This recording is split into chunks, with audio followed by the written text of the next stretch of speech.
Merci beaucoup, Guillaume. Juste deux petites questions. Vous avez parlé de l'importance de l'ouverture totale des archives. Pensez-vous qu'après 24 ans, ces archives ne seront pas édulcorées ou pillées de leur substance utile? Deuxième petite question. Pensez-vous que dans ce pays des droits de l'homme et de la démocratie, on finira peut-être par voir de notre vivant certains faucons qui seront traduits en justice? Est-ce que c'est possible?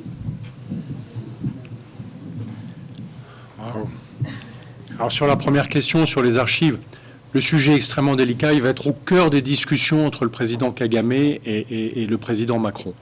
Là, je pense que nous avons tous une responsabilité sur le sujet parce que j'ai été indigné par les propos du président Macron quand il a osé dire que le sujet des archives ne le concernait pas, que c'était législatif. On ne lui demande pas de modifier la loi. On a accès aux archives qui ne sont pas classifiées. Or, la classification est demandée par les ministres. Donc, si demain il dit à sa ministre de la Défense, que je connais bien, Florence Parly, maintenant, Florence, tu déclassifies les archives sur le Rwanda, les archives sont déclassifiées. Et dans les semaines suivantes, on a accès à l'essentiel de ce qu'il y a à l'intérieur. Mais tant qu'elles décident qu'elles sont classifiées, secret, secret défense, et puis en plus, il y a un mot-code qui permet de dire à ne jamais déclassifier parce que porterait atteinte à la sécurité de l'État, on n'aura pas accès aux archives. Après, tu as parfaitement raison. Qu'est-ce qu'on peut nettoyer dans les archives? Beaucoup de choses, mais ce n'est pas facile. Pourquoi? Parce qu'en fait, les gens ne savent pas où sont les copies. Et j'ai eu plusieurs témoignages de personnes, par exemple, sur la pièce dont je parlais tout à l'heure, où HV met ce commentaire absolument désastreux sur une directive de livraison d'armes. Il y a combien de copies de ce papier? Personne ne le sait. Est-ce que quelqu'un a malencontreusement laissé ça dans les archives de l'Élysée? Personne ne le sait. Donc ouvrir les archives, y compris en essayant de les nettoyer, il y a des mètres cubes, des centaines de mètres cubes d'archives. C'est prendre le risque qu'à un moment, un jeune chercheur universitaire tombe dessus. Et le soir, on dit, c'est quoi ça? Alors après, il y aura toujours ceux qui diront, oh, mais c'est un faute. Okay. Mais il y a tout dans les archives.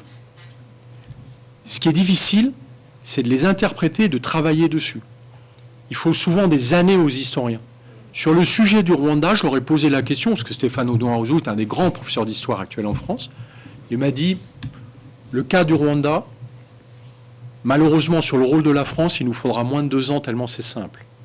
Par contre, comprendre le mécanisme du génocide, comprendre la réalité de ce qui s'est passé, comment on a réussi à soulever un peuple contre le peuple, ça, il m'a dit, il faudrait des décennies peut-être qu'on ne comprendra jamais. Pour la première question. Et la deuxième, excuse-moi, c'était... Ah! J'aimerais bien. Je veux dire, il y a une chose qui me fait peur. Au printemps, il y aura les 25e commémorations du génocide. C'est un anniversaire clé. C'est là où, à mon avis, beaucoup de choses peuvent se jouer. Soit le président Macron veut aller vers l'avenir et il décide l'ouverture des archives. Mais s'il ne franchit pas ce pas, le risque que nous prenons, c'est d'aller sur l'ouverture légale des archives et ça commencera à 50 ans.